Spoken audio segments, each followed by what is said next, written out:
Bueno, Egunon o Eguerdion, vamos a continuar con las jornadas y en este caso vamos a seguir con la mesa redonda, los límites de la libertad de expresión, aspectos jurídicos y mediáticos. En esta mesa,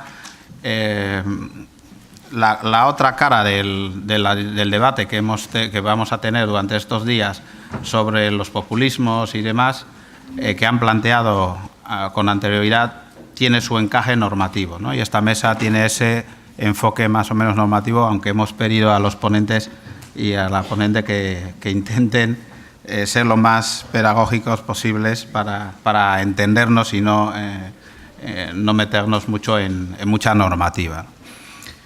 Es una mesa que yo considero especial, sobre todo para cualquier jurista, porque tenemos grandes personas con trayectoria importante. Me van a permitir no leer todas las publicaciones que tienen, porque sería muy extenso, ¿no? y casi les acabaría el tiempo. Yo personalmente tengo que pedirles disculpas porque ese es el tercer año consecutivo que me ven en una mesa y hago el compromiso de que el siguiente año por lo menos descansen y no me vean. Bueno, tengo de mi izquierda para allá, a mi izquierda, en primer lugar, a María José Magaldi Paternostro, que es magistrada en la sección segunda de la Audiencia Provincial de Barcelona, es doctora en Derecho por la Universidad de Barcelona, donde es profesora titular de Derecho Penal. Es magistrada desde el 91, es magistrada desde el año 91, momento en que se dedica a partir de entonces de manera casi exclusiva al ámbito judicial, sin perder la vinculación con el ámbito universitario y, como me decía ayer, pues lo que le gusta ahora es la enseñanza a preparar jueces, ¿no? para el futuro. Es autora de diversas monografías y artículos, sobre todo en el ámbito del derecho penal económico y delitos contra la administración de justicia, y numerosos artículos que, como os digo, no puedo leer porque son amplísimos el número de artículos y de publicaciones que tiene a nivel colectivo también. En alguno en concreto tiene casi 600 páginas a los comentarios del Código Penal. Ha impartido numerosos cursos y conferencias siempre dentro del ámbito del derecho penal y derecho procesal en España y en el extranjero, y es miembro de la Academia de Legislación y Jurisprudencia de Cataluña. La traemos aquí especialmente, a pesar de todo lo que he dicho, por su contribución a todo el tema de las discusiones jurídicas que ha habido en torno a la libertad de expresión y los límites de estos en el ámbito de los discursos políticos. Se hizo especialmente patente en un voto particular de 33 páginas, creo, 36 páginas, en la sentencia de la Audiencia Provincial de Barcelona contra el señor Raúl García Albiol. Y a partir de ahí, pues todo lo que planteaba, algunas cuestiones de estas se han repetido en otras sentencias, como la Librería Europa y otras tantas sentencias que tienen de referencia esos contenidos. Bueno, no me voy a extender más sobre ella y ya digo que podríamos hablar largo y tendido sobre los diferentes ponentes que tenemos en la mesa. En segundo lugar, intervendrá Ricardo, que es secretario general de la Confederación de Organismos de Periodistas de Europa Continental, compuesto por sindicatos y asociaciones de periodistas. Es una confederación que tiene 320.000 asociados y engloba 43 países, ¿no? Ha sido periodista y es periodista de Le Soir, ha sido periodista durante 23 años del periódico belga Le Soir, da cursos de periodismo en la Universidad Libre de Bruselas, es miembro del Consejo Deontológico y Periodístico de Bélgica, miembro del Comité Ejecutivo de la Confederación Europea de Sindicatos, da formaciones a periodistas sobre cuestiones que tratan el discurso del odio, sobre todo en el ámbito étnico y de las religiones, Entre el año 2014 y 2015 participó en el proceso de diálogo de periodistas entre Ucrania y Rusia y es miembro de una federación que intenta pautar de alguna manera o indicar algunas cuestiones que tienen que seguir o deberían seguir los periodistas en este ámbito, ¿no? en lo que les toca a su responsabilidad. Por lo tanto, un pequeño contraste en la mesa para poder ver otro enfoque, ¿no? Y por último intervendrá Josep Casadevall, que es de profesión abogado, es ex vicepresidente y juez del Tribunal Europeo de Derechos Humanos en representación de Andorra. Conoce muy bien el tribunal, ha participado en numerosas sentencias que no voy a mencionar ahora, algunas que tienen que ver con el País Vasco, como el caso Otegi contra España y otros tantos. Y su labor fundamental durante esos 20 años que ha estado en Estrasburgo, me contaba, estaba dedicado fundamentalmente a vigilar el cumplimiento del Convenio Europeo de Derechos Humanos de 1996. Tiene una trayectoria amplísima en el ámbito de los derechos humanos y hemos considerado que nos podría hacer una aportación desde la visión de los derechos humanos, del derecho a la libre expresión y los discursos de odio en la jurisprudencia europea. Bueno, como ven, tenemos tres ponentes excelentes como para transmitir cualquier duda que luego nos pueda surgir. Sin más, le dejo la palabra a María José. ¿No? Así. Sí. Buenos días. En primer lugar, quiero agradecer a Bildsen y a la Consejería de Bienestar Social y, en definitiva, al Gobierno vasco la gentileza que han tenido de invitarme a estas jornadas. Muchas gracias por ello. En segundo lugar, toca ahora a mí, cuando he oído las anteriores ponencias tan amenas y tan interesantes, me han entrado ganas, al igual que a mi compañero José Casadevall, de salir corriendo, porque a nosotros nos toca ahora la parte menos atractiva o más ardua, que es hablar del derecho, el derecho, de la normativa, del derecho, de cómo el derecho se enfrenta a esta cuestión de naturaleza social que hemos convenido en denominar el discurso del odio. No solamente en el ámbito del debate electoral, político-electoral, que es la causa de que yo esté aquí, aquella sentencia que al final no fue sentencia, sino voto particular de García Albiol, sino pues también para exponer, o sea, la causa es esta, pero nosotros tenemos que hablar también de cómo el derecho penal, el derecho en general y el derecho penal en particular, reacciona ante estas conductas. Entonces, necesariamente, aunque intentaré hacerlo de la manera menos densa posible, tengo que referirme al derecho penal vigente. El tema que yo había planteado, puesto que el título de la ponencia era Libertad de expresión, sus límites y discurso del odio y los aspectos jurídicos y mediáticos, englobaba también, pero yo no sabía, el análisis de la jurisprudencia del Tribunal Europeo de Derechos Humanos. Pero voy a limitar prácticamente a nada esta exposición porque se ocupa José María Casadevall de exponer las sentencias más significativas que han conformado cuáles son estos límites entre libertad de expresión y ese discurso del odio, que, como sabéis, engloba desde la incitación, enaltecimiento de regímenes totalitarios, humillación, en fin, todo aquello que hace referencia a ataques a la dignidad humana en razón de determinados motivos que ya iremos viendo. Puesto ello de relieve, voy a dividir mi exposición en tres partes.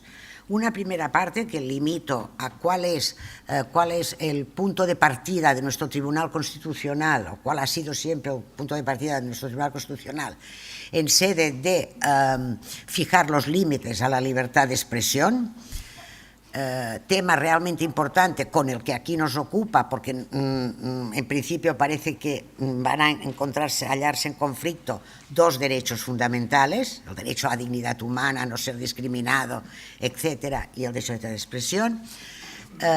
Y lo voy a hacer, porque por un lado también me ha dicho José María que el Tribunal Constitucional, la doctrina en principio no la vas a tocar, porque esa doctrina, como ahora veremos, ha tenido una gran influencia en la profunda reforma que la Ley Orgánica 1/2015 de 30 de marzo ha hecho en el Código Penal, concretamente en este punto, en el artículo 510 al que yo me voy a referir después. Entonces, divido Tribunal Constitucional, límites, libertad de expresión. Luego voy a analizar de la manera más sintética posible qué nos trae esta nueva regulación, cómo es, qué tipos, cuáles son aquellas conductas penalmente relevantes relacionadas con el discurso del odio, para finalmente, en un tercer apartado, hacer mi propuesta interpretativa. Y ahora diréis, ¿y esta a qué viene a hacer propuestas interpretativas?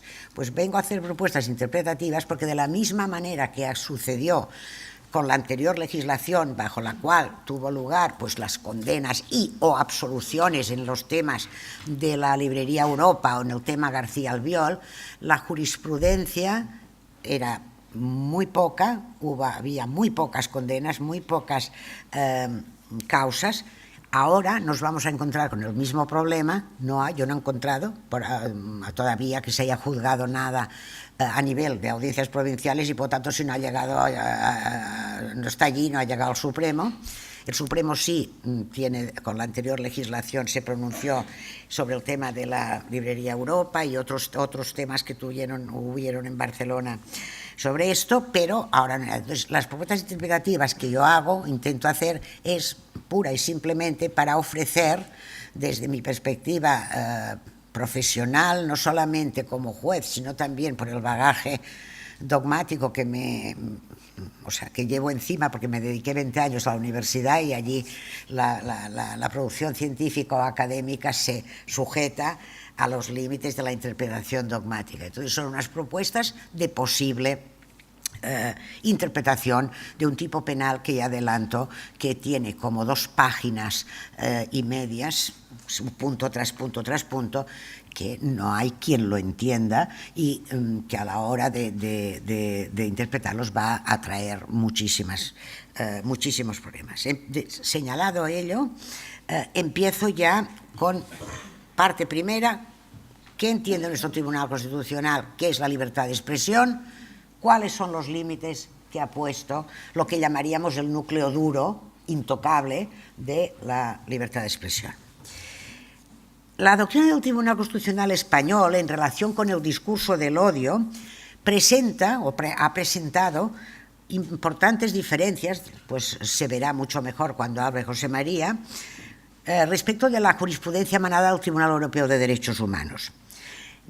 Estas diferencias derivan formalmente del carácter de democracia militante del Convenio Europeo de Derechos Humanos, que es inherente a su génesis, como fue inherente a la respuesta al totalitarismo y al temor a posibles resurgimientos, que ya hemos visto que bajo otra careta o otra máscara están resurgiendo, y al temor a posibles resurgimientos de ideas de esta naturaleza, que se refleja precisamente esta idea en el convenio de democracia militante contra cualquier tipo de discriminación, en el artículo 17, la cláusula del artículo 17 del convenio, en la cláusula del abuso del derecho, como instrumento para combatir, se dice, a los enemigos de la democracia y defender el sistema democrático. Pensemos cuando esto surge, pensemos en la Alemania nazi, pensemos en la hecatombe que supuso la Segunda Guerra Mundial. El Tribunal Constitucional español, en cambio, posiblemente también influenciado por nuestra antigua situación antes de la Constitución, ha resaltado desde un principio que el ordenamiento constitucional se sustenta en la más amplia garantía de los derechos fundamentales, que no pueden limitarse en razón de que se utilicen con una finalidad anticonstitucional. Dice, como se sabe, dice el Tribunal Constitucional, son varias las sentencias, si alguno después las quiere, yo puedo ofrecer lo que tengo por escrito, pero voy a ir aligerando. Dice, como se sabe, en nuestro sistema no tiene cabida, lo dijo textualmente, un modelo de democracia militante. Esto es, un modelo en el que se imponga no ya el respeto, sino la adhesión positiva al ordenamiento jurídico y, en primer lugar, a la Constitución. De manera, dice, textual ahora, que al resguardo de la libertad de opinión cabe cualquiera, por equivocada o peligrosa que pueda parecer al lector, incluso las que ataquen el propio sistema democrático. Dice, porque la Constitución protege también a quienes lo niegan. La libertad de expresión es válida no solamente para las informaciones o las ideas acogidas con favor o consideradas inofensivas o indiferentes, sino también para aquellas que contrarían el derecho a la libertad, etcétera, etcétera, etcétera. Entonces, el Tribunal Constitucional sigue en esa línea que condujo a que se dictaran una serie de sentencias en supuestos concretos en los cuales existió realmente un vilipendio, una humillación a una determinada persona por razón de haber pertenecido a un grupo judío, etcétera, etcétera, lo reconducía a un bien jurídico individual que era el honor. O sea, se condenó la jurisprudencia ordinaria, condenaba por delito contra el honor y el Tribunal Constitucional bendecía esto. Democracia no militante. Hay un giro, hay un momento que se produce un cierto giro en el Tribunal Constitucional español, y es a través de la sentencia 235-2007 de 7 de noviembre, en la cual se condensa en una frase los límites, que son los que después me voy a referir, al derecho, que son derivados de la proscripción del discurso del odio. Es decir, hasta aquí libertad de expresión, todo lo demás discurso del odio. Y la frase más significativa de esta sentencia, que es muy larga, dice: la libertad de expresión, sea cual sea el marco en el que se ejercite, debate político electoral, medios de comunicación, etcétera, esto que está tan de moda de las tertulias, etcétera, etcétera, dice el tribunal, encuentra su límite en las manifestaciones vilipendiadoras, racistas o humillantes, o en aquellas que incitan directamente a aquellas actitudes constitucionalmente inaceptables. De ahí yo extraigo los siguientes límites a la libertad de expresión. Primero, no cabe considerar ejercicio legítimo de las libertades de expresión e información, que en definitiva es otra manifestación de la libertad de expresión, los mensajes que incorporen amenazas o intimidaciones a los ciudadanos o a los lectores, ya que, como es evidente, con ellos no se respeta la libertad de los demás, y alto ahí, ni se contribuye a la formación de la opinión pública que merezca el calificativo de libre. Esta frase, la contribución en el debate político o a través de medios de información, la contribución a la formación de la opinión pública libre, es la clave de bóveda, por así decirlo, alrededor de la cual va a girar el límite. Es decir, hasta ahí, o sea, la finalidad del debate electoral, la finalidad de las informaciones como reflejo de del derecho fundamental a la libertad de expresión es precisamente contribuir a la formación de una opinión pública que merezca el calificativo de libre, y es decir, también en el debate electoral, una opinión pública que pueda a partir de ahí decidir libremente a quién vota, a quién no vota, a quién apoya, a quién no apoya. Segundo, dice, el artículo 21, es el artículo de nuestra Constitución que regula bastante ampliamente la libertad de expresión, no garantiza el derecho a expresar y difundir un determinado entendimiento de la historia o concepción del mundo con el deliberado ánimo de menospreciar y discriminar a personas o grupos por razón de cualquier condición o circunstancia propia, étnica o social. Y además carece también de cobertura constitucional la apología de los verdugos, glorificando su imagen, justificando sus hechos, cuando ello, verán ustedes por qué incido en esto, porque después la normativa penal acoge mucho de estas posiciones de la SECE 2007, de cuando ello suponga la humillación de sus víctimas. Porque el odio, que el odio en sí no es punible, el odio es un sentimiento, odiar no se puede prohibir, pero el odio y el desprecio a todo un pueblo o a una etnia son incompatibles con el respeto a la dignidad humana cuando se exteriorizan. Yo puedo odiar a quien me dé la gana mientras no diga nada.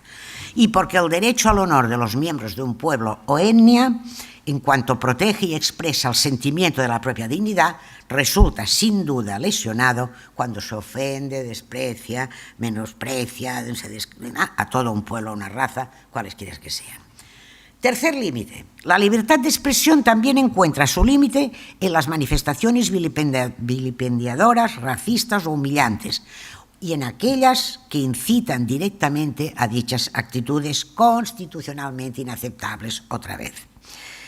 En consonancia con estas las razones, tanto la de el Tribunal Constitucional, que aquí da un giro copernicano, como después veremos, a su anterior posición, con esta, partido de ahí, y en consonancia con las razones que el Tribunal Europeo de Derechos Humanos ha fundamentado de manera reiterada la legitimidad de la condena penal dictada en cualquier caso, pero concretamente en el caso Ferret, contra Bélgica, del cual nos hablará José o Josep, y con los límites en la actividad política en relación del odio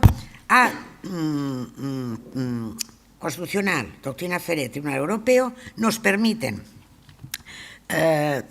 señalar, o sea, concluir unos ulteriores límites en este punto.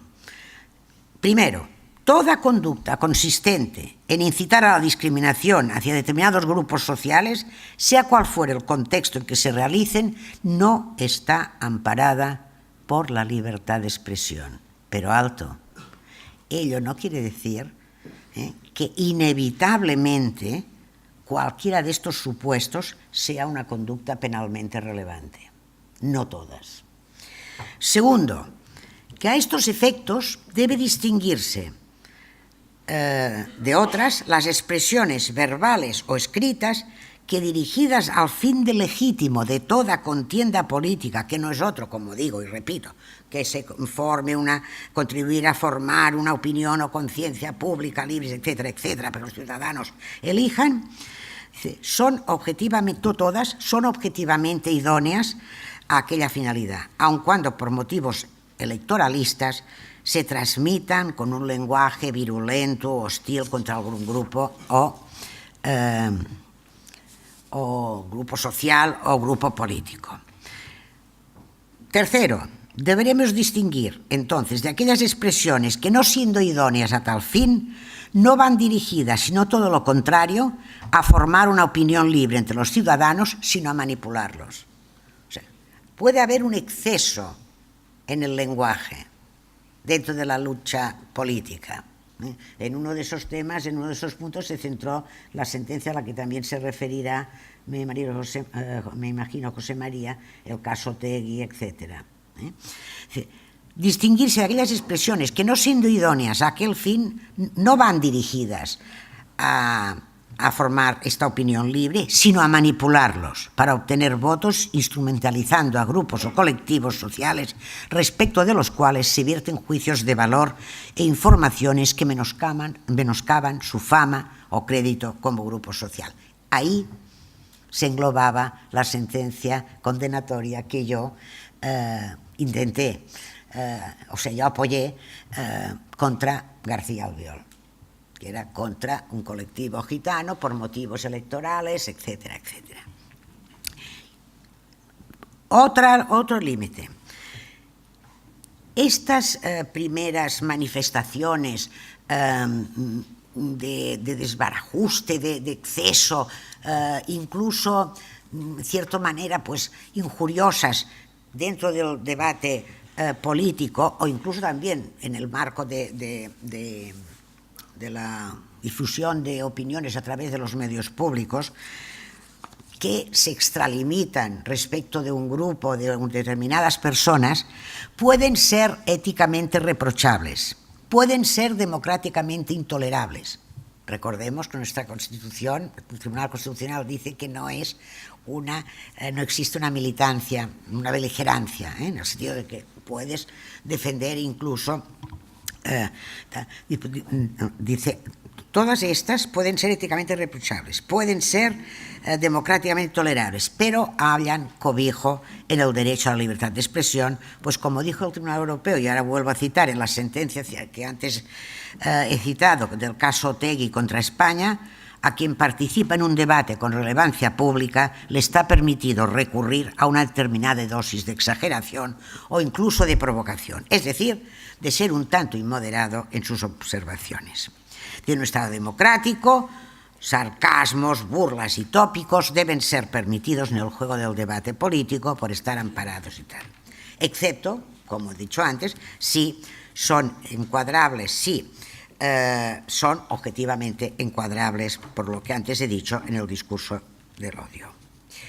En síntesis, y como consecuencia de todo ello, aunque toda conducta que incite o provoca la discriminación no puede estar amparada por el derecho a la libertad de expresión, por lo que estoy diciendo, solo, y ahí voy a la segunda parte, que es el tema del que yo he venido a hablar, solo serán penalmente relevantes las definidas y agrupadas en el hoy artículo 510 del Código Penal vigente. Como he dicho, la Ley Orgánica esta 1/2015 de 30 de marzo derogó el antiguo artículo 607.2, aquel que el tribunal, en una parte del cual el tribunal, recordarán, había declarado inconstitucional, diciendo que la mera negación del genocidio, del holocausto, no era delito. Deroga el artículo 607.2 y además había dicho esto precisamente por su carácter de democracia no beligerante, es decir, cualquiera puede justificar lo que le dé la gana dentro de nuestro marco constitucional. Dice, modula igualmente, coge, deroga el 607, modula el artículo 510 y en ese artículo 510, que hoy es el vigente, refunde todas las conductas normativamente consideradas exponentes del discurso del odio. Aparte quedan como cosas, como delitos distintos, el genocidio, la comisión de crímenes de guerra en caso de conflictos armados, etcétera, etcétera. Hay un precepto donde se agrupa todas aquellas conductas que, desde la perspectiva político-criminal actual en nuestro país, en España, se consideran exponentes del discurso del odio. Articula, como ya he anunciado, un precepto farragoso, poco respetuoso con el principio de taxatividad, que es prácticamente una exigencia del derecho penal. Saben ustedes que la tipicidad es el corsé, el principio de legalidad. Los juristas lo saben, pues nosotros no nos podemos mover así como en civil. Uno puede fallar o puede interpretar que mediante analogía, fallar acudiendo a los principios generales del derecho. En el ámbito del derecho penal llevamos un corsé que es la tipicidad que delimita el ámbito de prohibición de la norma. Todo lo que no quepa ahí dentro no es penalmente relevante. Por tanto, va a dar lugar, es un precepto farragoso que no respeta la taxatividad y va a dar lugar a espinosas cuestiones interpretativas. Yo ya les digo que en la propuesta que voy a hacer es una propuesta. Todavía no he hecho ninguna sentencia, no he visto ninguna y ya veremos por dónde sale. La exposición de motivos de esta reforma en este punto nos dice: la nueva regulación de los delitos de racismo y discriminación obedece al interés del legislador. El legislador, todo lo hace exageradamente, por lo que ahora diré, dice, obedece al interés del legislador de adecuarlos a lo declarado en la sentencia del Tribunal Constitucional 235-2007, esta sentencia donde hay un cambio en el Tribunal Constitucional, y a la Declaración Marco 2008-13-JAI, respecto de la cual hay que precisar, la Declaración Marco, esa de 2013, hay que precisar, y veréis por qué os lo digo, que recoge una serie de conductas que todos los Estados miembros deben castigar, asociándole unas penas, dice unas penas mínimas, y disponiendo que cada uno de ellos podrá, por un lado, ampliar la protección penal, es decir, ampliar ese concepto mínimo que da la Declaración Marco, que obliga a los Estados miembros de lo que tienen que ser penalmente castigado en el ámbito del discurso del odio, pero tú puedes castigar más conductas que entiendas, tú legislador interno puedes castigar más conductas que entiendas que forman parte del discurso del odio, y también, por otro lado, pone unas penas mínimas por debajo de las cuales los Estados nacionales no pueden poner penas inferiores, pero no pone límite al máximo de penas que se puedan asociar a las distintas conductas. En este nuevo artículo se incorporan, como he dicho, las conductas tipificadas en el anterior artículo 607. Todas reúnen en una sola disposición. Yo de verdad tengo el Código Penal, si alguien tiene el Código Penal a la mano, tiene 2 páginas y media el artículo. 2 páginas y media, toda una letra pequeña, sin párrafos, sí, A, B, C, D, 1, 2, bueno, una cosa, dice, reuniendo en una disposición todas las formas de favorecimiento o incitación al odio, la discriminación, la violencia y, como novedad, la hostilidad por motivos racistas o discriminatorios. La hostilidad no estaba contemplada en la anterior regulación. Además, y esto es importante, se amplía el círculo de conductas delictivas. Se va más allá de la norma comunitaria. Ustedes ya saben que cuando legisladores españoles no se lo saben, yo se lo digo, cuando se pone a escribir, siempre quiere ser, como se decía, esa expresión antigua, más papista que el Papa. O sea, tú dices esto, pues yo que soy muy moderno, castigo más y amplío más y tal. Bueno, para nada. La mayoría de las veces para nada, porque no hay quien lo aplique. Bien, dice, se amplía el círculo de conductas delictivas yendo más allá de la norma comunitaria, adelanta las barreras de protección penal. Ustedes saben que el derecho penal protege bienes jurídicos fundamentales contra los ataques más graves contra estos bienes jurídicos. Por eso se dice que es el último instrumento de control social. Y lo protege tanto de la lesión como de la puesta en peligro. Las conductas, cuando no conducir bajo el efecto de bebidas alcohólicas es un delito de peligro. Cuando castigas solo el peligro y no la lesión, estás adelantando las barreras de protección penal. ¿Qué significa esto? Estás hipertrofiando el derecho penal. En muchas ocasiones, como en este caso, en el caso de los discursos del odio, desde mi perspectiva, bien hecho. Lo que hace es, adelanta la barrera de protección penal, tipifica actos previos o anteriores a la incitación, adelanta, como lo son la confección o posesión de material idóneo para poder incitar al odio. Tipifica la nueva regulación la negación, ahora sí, pero ya veremos después en qué contexto será el contexto que intenta compaginar con el Tribunal Constitucional, la negación, la trivialización grave y el enaltecimiento del genocidio y de otros delitos contra la comunidad internacional, y el enaltecimiento, más, no solo la justificación, el enaltecimiento y justificación de delitos cometidos por motivos racistas o discriminatorios. Amplía.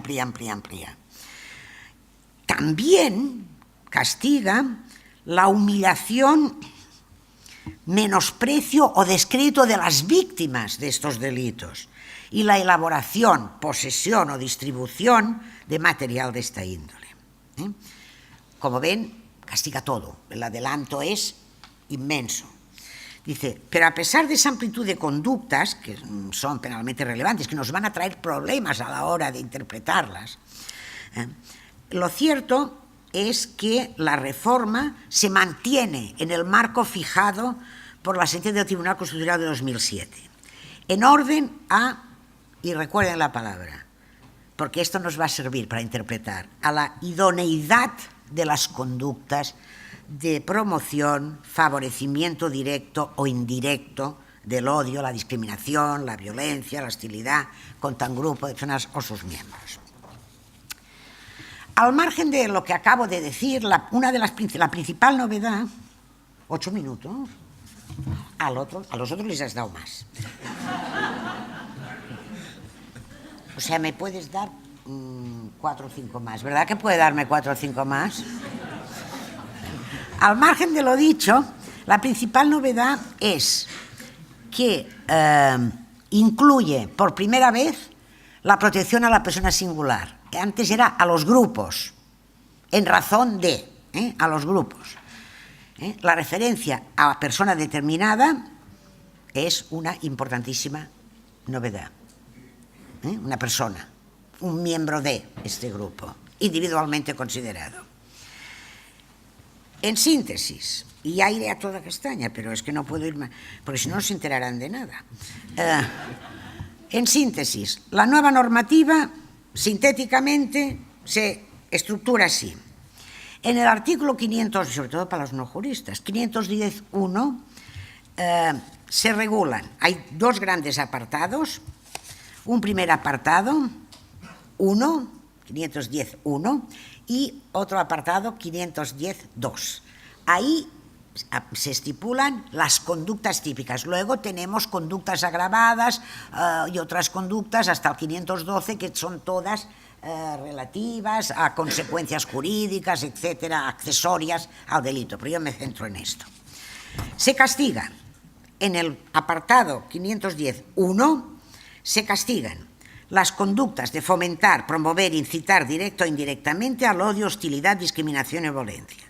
Se introduce expresamente la incitación directa, la incitación indirecta, que antes resultaba excluida porque el legislador utilizaba una palabra que es el término provocar, que guarda relación con la provocación del artículo 18 del Código Penal, que tiene que ser siempre directa. Entonces se sustituye provocación por incitación y la problemática de que sea directa o indirecta queda zanjada.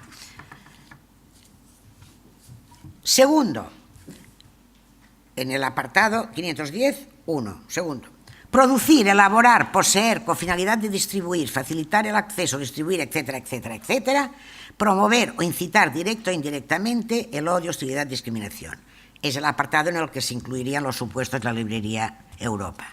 Tercero, negar, trivializar gravemente o enaltecer los delitos de genocidio, lesa humanidad o enaltecer a sus autores. En este último apartado se tipifica lo que antes el tribunal decía que era inconstitucional, pero se sustituye la palabra justificación por negación y se sustituye por la trivialización y enaltecimiento. Y se introduce además la prohibición, como he dicho, de enaltecer los crímenes de guerra y los crímenes de lesa humanidad. Aquí solamente hay 2 puntos importantes. Por un lado, a señalar, la mera negación del genocidio exige que el precepto, que de este modo, dice la ley, se promueva o favorezca un clima de violencia o hostilidad. Es decir, no basta negar, no basta justificar, sino que tienes que negar o justificar o enaltecer en un contexto que pueda dar lugar a un clima de hostilidad. Y en orden al enaltecimiento, piensen ustedes que se habla de enaltecer a sus autores. Que en el ámbito del derecho penal enaltecer por enaltecimientos hay que entender toda expresión de admiración o loanza del genocidio o los autores, pero entender la palabra autores hay que entenderla en sentido jurídico penal. Solamente son autores los que se encuentran regulados en el artículo 28 o los que se consideran autores. Se excluyen aquí a los cómplices, no se sabe por qué, pero se excluyen. De esta manera, la legislación nuestra se adapta, por un lado, a la decisión marco que antes de 2008, que no la 2008-2013, sino la decisión de 28 de noviembre de 2008, relativa a la lucha contra determinadas formas de racismo, y se adecua al... Estas conductas son todas dolosamente realizadas, deben ser conductas dolosas. Dolo es conocer y querer, o representarte de manera que va casi rayando en la seguridad de que aquello va a provocar lo que tú pretendes, o va a suceder. Y yo entiendo que además del dolo, es necesario un especial motivo de la acción. Y ese especial motivo de la acción viene, o sea, que es un plus al dolo, que es lo que hace que la conducta sea antijurídica. Y es que todas estas conductas de promover, etcétera, etcétera, etcétera, se lleven a cabo en razón, dice la ley, en razón de su pertenencia del grupo, su pertenencia a un grupo por motivos raciales, antisemitas, referentes a la ideología, religión, creencia, situación familiar, etcétera. Esta exigencia de que sea en razón de hace que la misma conducta injuriosa, por ejemplo, dirigida contra un particular, cuando no sea en una pelea, en un contexto verbal, etcétera, cuando no sea en razón de su pertenencia a este grupo, o no sea en razón de su orientación sexual o su sexo, etcétera, desplace la conducta del ámbito del delito del 510 al delito de injurias, que, como saben, es un delito perseguible a instancia de parte. El 510.2 tiene dos conductas típicas. Realizar acciones que, entrañando humillación, menosprecio o desprecio, lesionen la dignidad de una persona o de los grupos. O elaborar, poseer, otra vez, etcétera, etcétera, etcétera. Cuando sean idóneos, por eso he dicho idóneos, es importante, para lesionar su dignidad por representar una grave humillación y la enaltecer o justificación otros delitos, los delitos cometidos precisamente por pertenecer a este grupo, no el enaltecimiento del genocidio. Aquí es curioso porque aquí, en este supuesto, que esto está también al margen de la directiva, esto lo hemos puesto porque somos más papistas que el Papa, el 510 del 2 y más modernos que todos, ¿no? Entonces, ahí no hace referencia con lo cual, a los autores, enaltecer, por lo tanto, ahora voy cortando, por lo tanto, también sería posible. Ahora bien, se configuran como delitos de peligro abstracto, basta la realización de la conducta, si bien hay una gravación, cuando dicho peligro deviene peligro concreto, es decir, cuando se forma una fracción. También son conductas dolosas, aquí no veo yo un elemento subjetivo de lo injusto. Criterios, voy a los criterios lo más rápido que pueda, saltando. Criterios de interpretación. Yo parto de una serie de, y esto sí que me lo tienes que dejar, porque esto es la aportación mía. Parto de una serie de realidades legales. Yo propongo, hago una propuesta interpretativa de la figura penal partiendo de unas determinadas, entre comillas, realidades legales, que parten, estas realidades legales parten de la presunción, falsa, pero presunción de racionalidad del ordenamiento jurídico, y que entiendo que deben operar como insoslayables puntos de partida interpretativos y condicionar el significado a proporcionar al injusto. Primero, el bien jurídico interés social protegido, cuya lesión o puesta en peligro se intenta evitar, prohibiendo bajo pena esas conductas, es un bien jurídico supraindividual. Alto ahí. No es un bien jurídico individual, aunque lo dirijamos el atentado contra una sola persona, por ser miembro de ese grupo.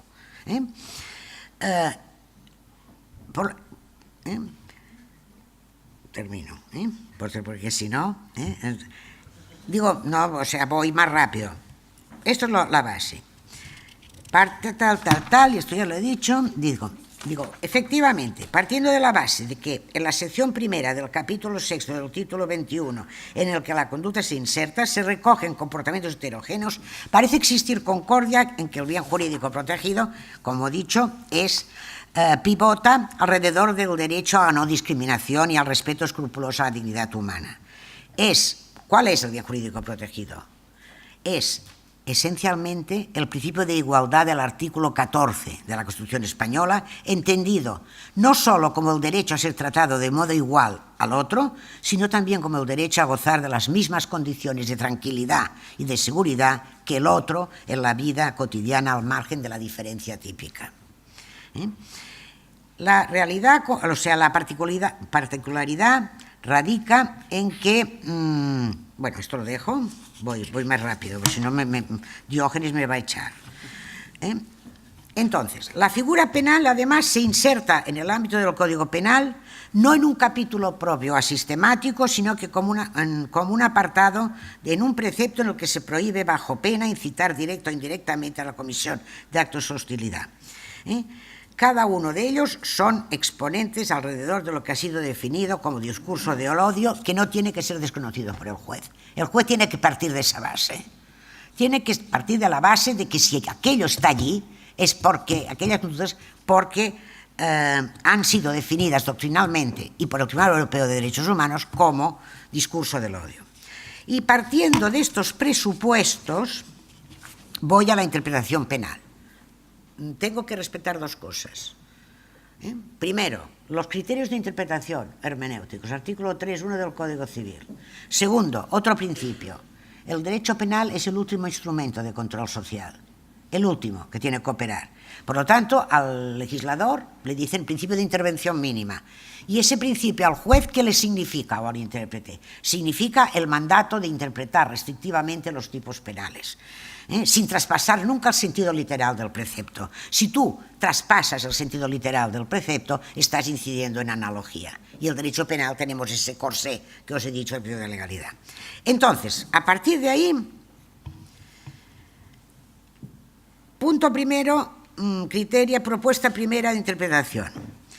En lo que se refiere al apartado primero, en sus párrafos A y B, que es todo lo que os he dicho de tal, que se articula como un tipo de peligro, lo que hace el legislador es otorgar carta de naturaleza a una particularidad que no es irrelevante: la capacidad posible ex ante de la incitación para lesionar el bien jurídico, aun cuando después se demuestre que ha sido ineficaz. Por lo tanto, para poder aplicar penalmente, para que esta conducta sea penalmente relevante, en el ámbito del discurso del odio, en el 510, es necesario que se lleve a cabo en un contexto en el que la respuesta a dichas conductas sea plausible, aunque después no se dé esta respuesta, porque es un tipo de peligro. Entonces, al hablar ahora la nueva legislación de incitación directa o indirecta, tiene cabida ahí, a la hora de interpretar, no solamente lo que la doctrina había llamado, es que esta situación que tiene que poder provocar la provocación y la incitación tiene que ser una directa y tiene que ser lo que llamaron un clima de crisis extrema, es decir, en un momento enardeciendo a las masas para que ataquen al pueblo judío, por ejemplo. Ahora no. Indirect es lo que la doctrina tradicional, que yo esto también lo discutí, la doctrina tradicional venía diciendo tiene que darse una situación de lo que llamaban la antesala de la violencia.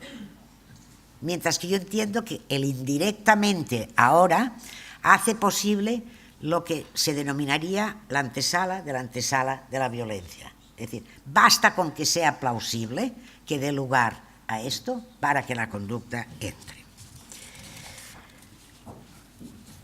En el apartado 2A y B, estos que os he dicho que hemos sido más papistas que el Papa, entonces estas conductas se configuran, estas conductas del apartado primero, las más graves, exigen que ser idóneas, es decir, objetivamente idóneas para dar lugar a lo que el legislador intenta prohibir, y además tienen que ser públicas. Hay que hacerlo públicamente, porque si no es públicamente, ese contexto posible, plausible de crisis no se puede dar.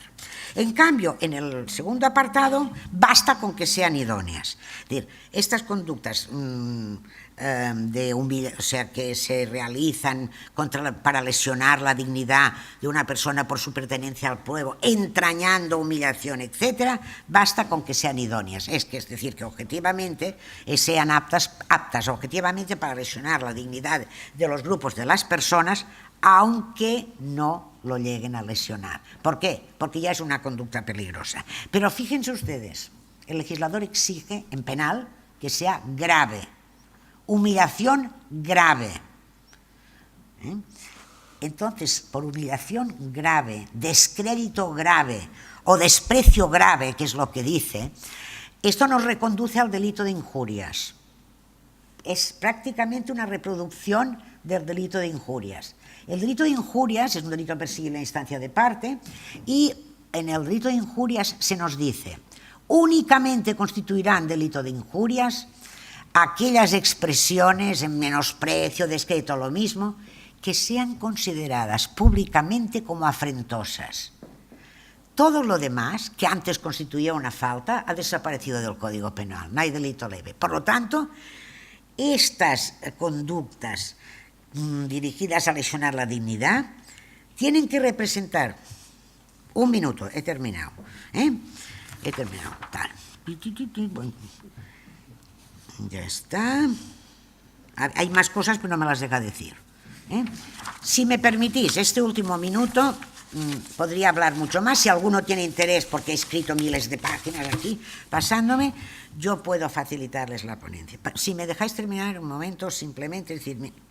Es cierto que, y esto lo puse un poco a título de justificación, entonces permíteme que lo justifique verbalmente. Digo, vamos a ver, de hecho, el discurso del odio, como han puesto de manifiesto los anteriores ponentes, y supongo que les hará, no es un tema jurídico. El tema jurídico es cómo tratamos las consecuencias del discurso del odio. El tema del discurso del odio, desgraciadamente, es un problema social que además, desgraciadamente, está en auge en este momento, cuando muchos de nosotros, o bueno, los jóvenes no lo habían imaginado, pero los de mi época pensábamos que esto estaba ya definitivamente terminado. Hoy día, de todas maneras, es contemplado, y esta para mí es importante, es contemplado por la sociedad, por un lado, como un fenómeno expansivo que abarca todas las formas de menosprecio, discriminación, hostilidad, etcétera, etcétera, etcétera. Y, por otro, no solamente a grupos, sino a la afectación a una... O sea, que la expansividad llega a que una persona individual, por hecho de pertenecer, de ser homosexual, etcétera y tal, o como se habla de raza. ¿Qué es eso de raza? Ya se ha hablado antes. Solo hay una raza, la raza humana. Lo que pasa es que no utilizamos la especie, porque la parte de especie parece que nos acerca un poco más a los animales, ¿no? Pero raza hay una, la raza humana. Entonces, yo pienso que la lucha, como es lo que se está haciendo aquí, contra este fenómeno social, debe abarcar campos tan distintos como la educación, la función preventiva, y también sancionadora incluso a nivel administrativo, y debe ser llevado a cabo por los entes públicos, desde las administraciones locales, las comunidades autónomas, aún el Estado y las asociaciones particulares que ellos se dediquen. Yo pienso que lo que tenemos que hacer es, y que en realidad este fenómeno expansivo, que ahora nos duele y antes no nos dolía, o sea, ahora a la conciencia social le repugnan estos actos en general de discriminación, pienso que es la educación la clave, la educación desde la cuna la clave, de tal manera que seamos capaces de inculcar a las nuevas generaciones todavía o llevarlas a un paso más adelante en el proceso de culturización, civilización que iniciamos como especie en África, en la sabana africana, cuando hace cientos de miles de años, como dijo, y permítame que lo cite, aunque ya queda muy antiguo, a Bertrand Russell en un libro que es precioso que yo leí cuando era joven, Nuevas esperanzas para un mundo en transformación, cuando lo iniciamos, cuando nos bajamos del árbol, nos pusimos de pie y empezamos a mirar para adelante. Escarri Casco, muchas gracias y por la paciencia.